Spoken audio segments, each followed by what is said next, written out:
اسلام آباد، سندھ اور Peshawar high courts کے نئے چیف جسٹسز صاحبان نے اپنے عہدوں کا حلف اٹھا لیا۔ ایوان صدر اسلام آباد میں صدر مملکت آصف علی زرداری نے جسٹس سرفراز ڈوگر سے چیف جسٹس اسلام آباد ہائی کورٹ کے عہدے کا حلف لیا۔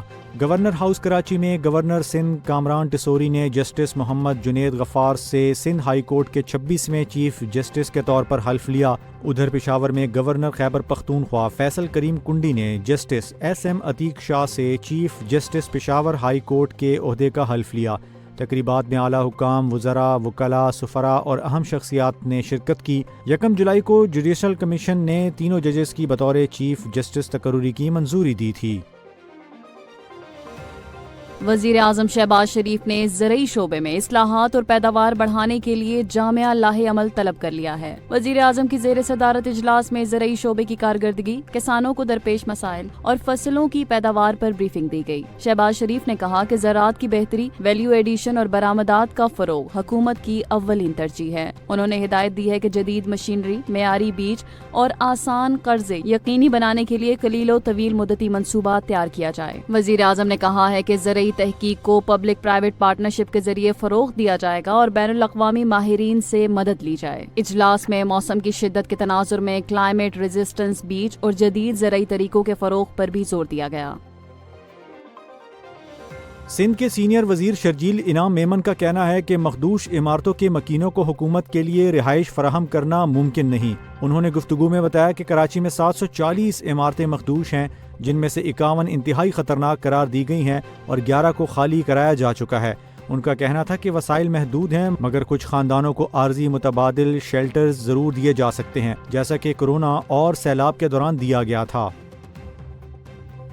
وفاقی وزیر داخلہ محسن نقوی نے ایف آئی اے کراچی زون کے دورے کے دوران حوالہ ہنڈی، جعلی ادویات، بھکاری مافیا اور نان کسٹم مصنوعات کے خلاف بھرپور کریک ڈاؤن کا حکم دے دیا ہے۔ انہوں نے کہا کہ حوالہ ہنڈی میں ملوث بڑے بڑے افراد کے خلاف بلا امتیاز کارروائی کی جائے اور کسی قسم کا دباؤ قبول نہ کیا جائے۔ محسن نقوی نے بیرون ملک بھجوائے گئے بھکاریوں اور ان کے ایجنڈوں کے خلاف بھی ایکشن لینے کی ہدایات کی ہیں۔ کہا ہے کہ بھکاری مافیا ملک کا امیج خراب کر رہا ہے۔ جعلی ادویات کے مکروہ دھندے میں ملوث افراد کے خلاف سخت ایکشن کا اعلان کرتے ہوئے کہا کہ ان کی اصل جگہ جیل ہے۔ نان کسٹم مصنوعات اور $5000 سے زائد رقم لے جانے والے مسافروں کے خلاف بھی سخت کارروائی کی ہدایت کی گئی ہے۔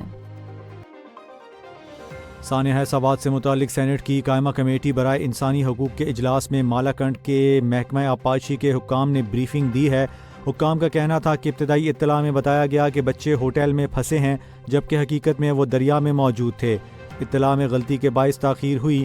کمشنر سوات نے بتایا کہ یہ واقعہ شدید بارش اور کلاؤڈ برسٹ کے نتیجے میں پیش آیا۔ پانی کا بہاؤ غیر معمولی طور پر تیز تھا اور وقت بہت کم تھا، تاہم بچاؤ کی پوری کوشش کی گئی۔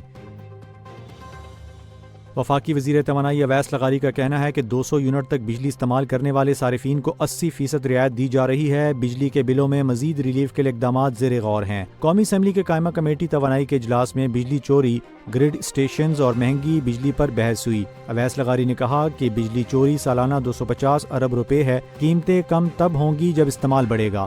اراکین نے 201 یونٹ پر بلوں میں غیر معمولی اضافے اور سوسائٹیوں میں کنیکشنز نہ ہونے پر تحفظات کا اظہار کیا۔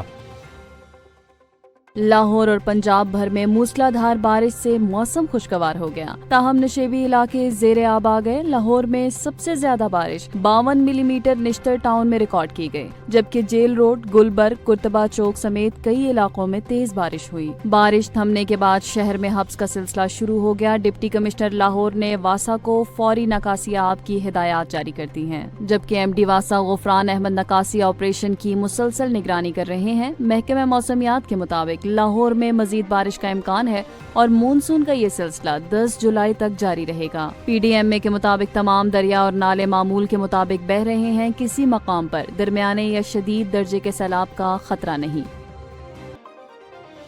واٹس ایپ نے آئی او ایس صارفین کے لیے ایک نیا فیچر متعارف کرا دیا، جس کے ذریعے اب چیٹ وال پیپرز اے آئی کی مدد سے خود تخلیق کیے جا سکتے ہیں۔